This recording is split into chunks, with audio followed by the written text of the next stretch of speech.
فما اسورہم علی النار، اللہ فرماتا ہے لوگوں کا آگ پہ کتنا حوصلہ ہے۔ قبر میں ٹانگیں ہوتی ہیں لیکن گناہ نہیں چھوڑتے، بدکاری نہیں چھوڑتے، برائی نہیں چھوڑتے۔ اللہ کا نمائندہ مسجد میں پکار پکار کے کہہ رہا ہوتا ہے حی علی الصلاۃ حی علی الفلاح، لیکن یہ تاش کھیل رہا ہوتا ہے، یہ اپنے کاموں میں مگن ہوتا ہے، رب کے بلاوے پہ لبیک کہتے ہوئے حاضر نہیں ہوتا۔ زندگی کٹ رہی ہے، ٹوٹ ٹوٹ کے سانس بکھر رہے ہیں۔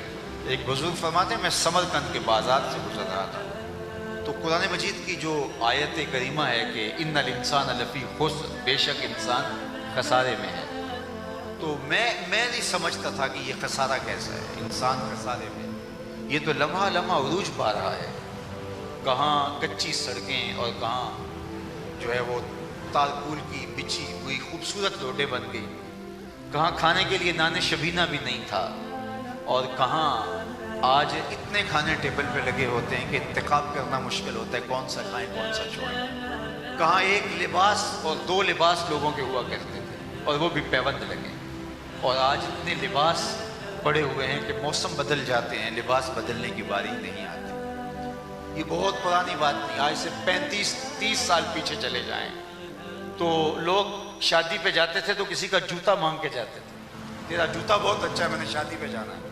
وہ ہمارے دیہاتوں میں وہ کندھے کے اوپر ایک کپڑا رکھتے تھے تو وہ کسی کا اچھا کپڑا ہوتا تو وہ مانگ لیا کرتے تھے، پھر تھوڑا سا تغیر آیا، حالات بہتر ہوئے تو لوگ بسکٹ مانگ لیا کرتے تھے۔ تو یہ زمانہ بہت پرانا نہیں ہے، لیکن آج دیکھیے کہ انبار لگ گئے، کہاں کھانے پینے کے لیے کچھ میسر نہیں تھا، اور آج زندگی کتنی آسودہ ہو گئی، زندگی کتنی پرتعیش ہو گئی، چرخ پہ جھولتے ہیں، ہواؤں میں اڑتے ہیں، زندگی کا جمال انسان نے کشید کر دیا، ایٹم کا کلیجہ شک کر دیا، ہواؤں کے رخ موڑ دیے، پانیوں کو مسخر کر دیا۔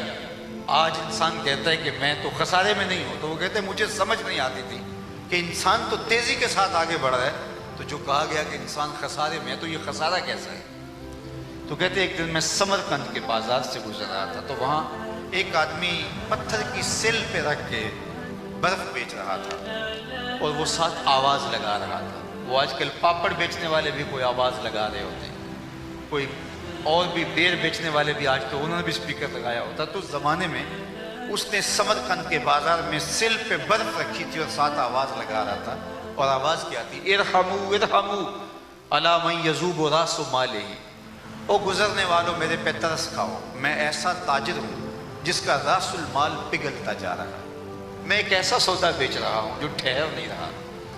آپ کپڑا بیچتے ہو، آج گاہک نہیں آیا تو ہو سکتا ہے کل 2 آنے مہنگا بک جائے۔ آپ پیٹرول بیچتے ہیں اور آج آپ کا نہیں بکا تو کل ہو سکتا ہے 6 روپے اوپر چلا جائے، تو پڑا ہی آپ کا جو ہے وہ لاکھوں میں فائدے میں چلا جائے۔ لیکن آپ برف بیچتے ہیں تو آج اگر گاہک نہیں آیا تو کل مہنگی بھی ہو گئی تو برف ہی نہیں ہوگی۔ آپ پھول بیچتے ہیں، آج اگر گاہک نہیں ملا تو کل مرجھا جائیں گے، تو مہنگے بھی ہو گئے تو پھول ہی نہیں ہوں گے۔ تو وہ برف بیچ رہا تھا تو اس نے کہا لوگوں میرے پہ ترس کھاؤ، میں ایسا سودا بیچ رہا ہوں جو لمحہ لمحہ پگھل رہا ہے، میرا راس المال ٹوٹ رہا ہے، پگھل رہا ہے۔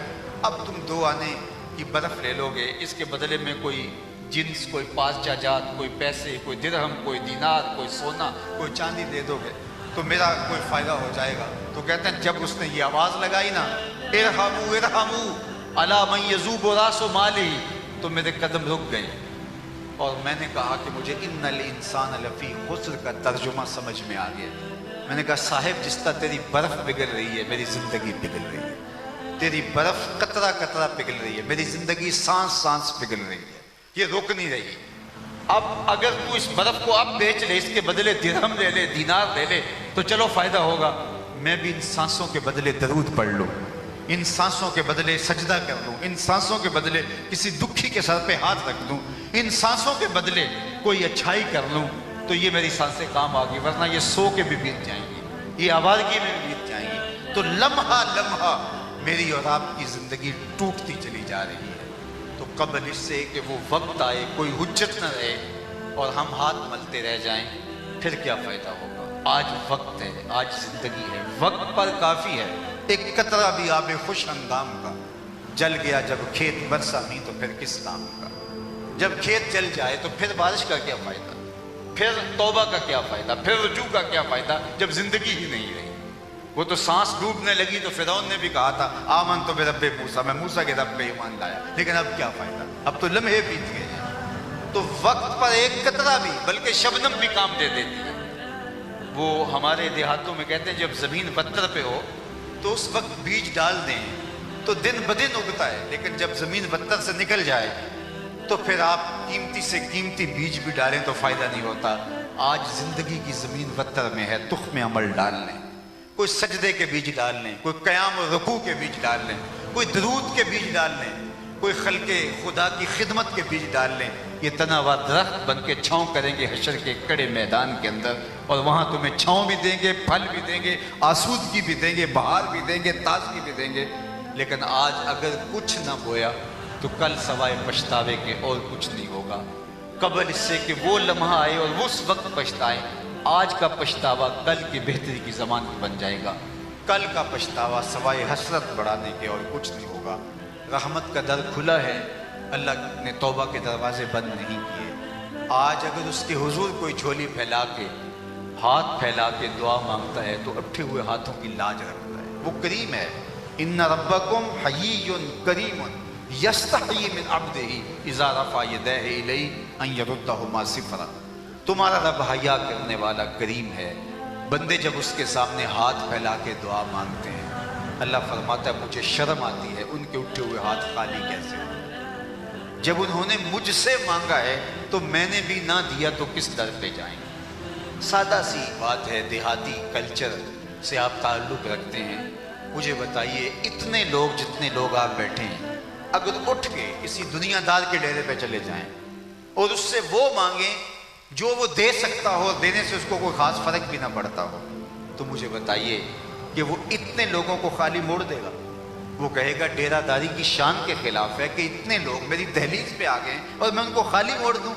یار اتنے لوگ کسی دنیا دار کے ڈیرے پہ آ جائیں تو وہ خالی نہیں موڑتا، تو رب کے ڈیرے پہ آئیں تو وہ خالی موڑ دے گا۔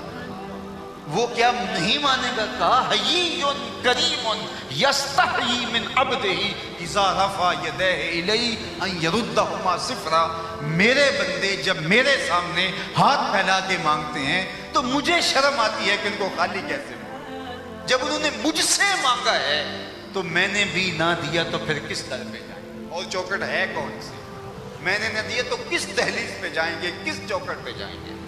وہ تو کریم ہے۔ 70 ماؤں کی زندگی کا پیار ایک طرف اور اللہ کی محبتوں کی نگاہ ایک طرف۔ کوئی مانگے تو صحیح، ہم تو مائل و کرم ہیں، کوئی سائل نہیں۔ راہ دکھلائیں کسے راہ رب منزلی، جلوائے طول تو موجود ہے، کوئی موسیٰ ہی نہیں۔ کوئی سچی طلب تو لے کر کے آئے، کوئی آرزو تو لے کر آئے، اس کی رحمتیں بندوں پر برسنے کے لیے آمادہ ہیں۔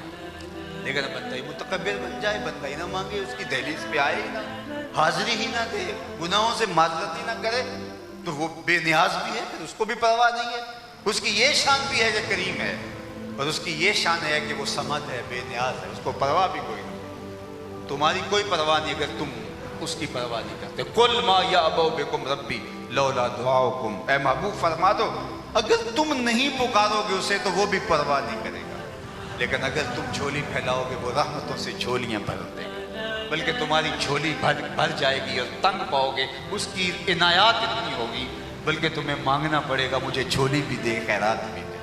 اس کی چوکھٹ پہ آؤ، اس کی رحمتیں آج عمیم رحمتیں تمہیں پکار پکار کے آواز دے رہی ہیں اور بلا رہی ہیں کہ میرے بندے میری رحمت کا در کھلا ہے۔ وہ ایک فقیر تھا تو بازار میں کھڑا رو رہا تھا، تو کسی نے گزرتے ہوئے رک کے کہا کیا ماجرا ہے، کیوں رو رہے ہو؟ کسی نے مارا ہے، تنگ کیا ہے؟ اس نے کہا نہیں کوئی ایسا ماجرا نہیں ہوا۔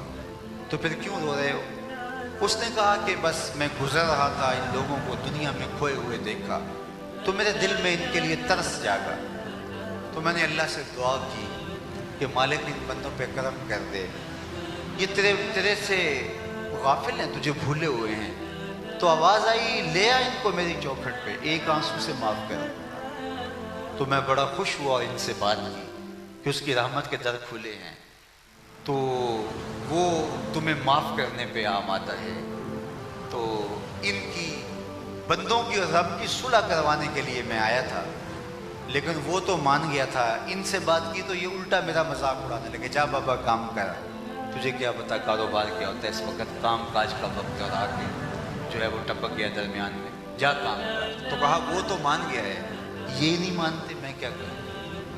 خیر وقت گزر گیا. اگلے دن وہی شخص گزرا تو اسی بزرگ کو, اسی بابے کو قبرستان میں کھڑا روتے ہوئے پایا. تو پھر رک گیا. کہا بابا بازاروں میں بھی روتا ہے, قبرستانوں میں بھی روتا ہے, آج کیا ماجرا ہے. کہا کہانی کل والی. کہا کیا مطلب. کہا کل بازار سے گزرا اور ان کو دنیا میں کھوئے ہوئے دیکھا, دل میں ترس جاگا, خیال ہوا بندوں کی اور رب کی صلح کروا دوں. پھر اس سے بات کی تو وہ مان گیا, لیکن بندے ہی نہیں مانے. مایوس ہو گیا, آج ادھر آ گیا اور آج میں نے سوچا چلو ان کی اور رب کی صلح کروا دوں. تو آج بات کی ہے تو یہ مان رہے ہیں, وہ نہیں مان رہا.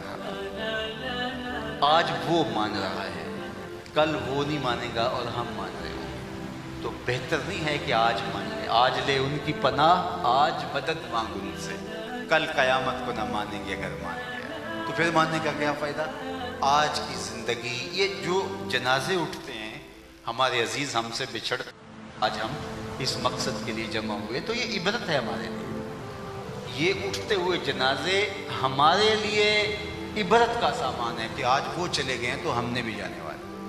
آج ہم ان کے جہلم کے ختم میں جمع ہیں, کل ہمارے لیے بھی تو یہ مرحلہ ہوگا نا کہ ہم قبر میں ہوں گے اور لوگ ہمارے لیے جمع ہو رہے ہوں, اور یہ ہمیں نہیں پتا کہ آنے والا وقت کب آن پہنچے. تو یہ اٹھتے ہوئے جنازے ہمارے لیے سامان عبرت ہیں. کتنے لوگوں کو ہم قبروں کا سپرد کر چکے, اپنے باپ کو, دادا کو, ماؤں کو, رشتہ داروں کو, کتنے عزیزوں کو قبروں میں اتار چکے. تو کیا ساری زندگی ہم ہی اتارتے رہیں گے؟ کبھی تو وقت آئے گا کوئی ہمیں بھی اتارے گا. تو قبل اس سے کہ وہ وقت آئے, تو یہ اٹھتے ہوئے جنازے ہمارے لیے عبرت ہے, عبرت.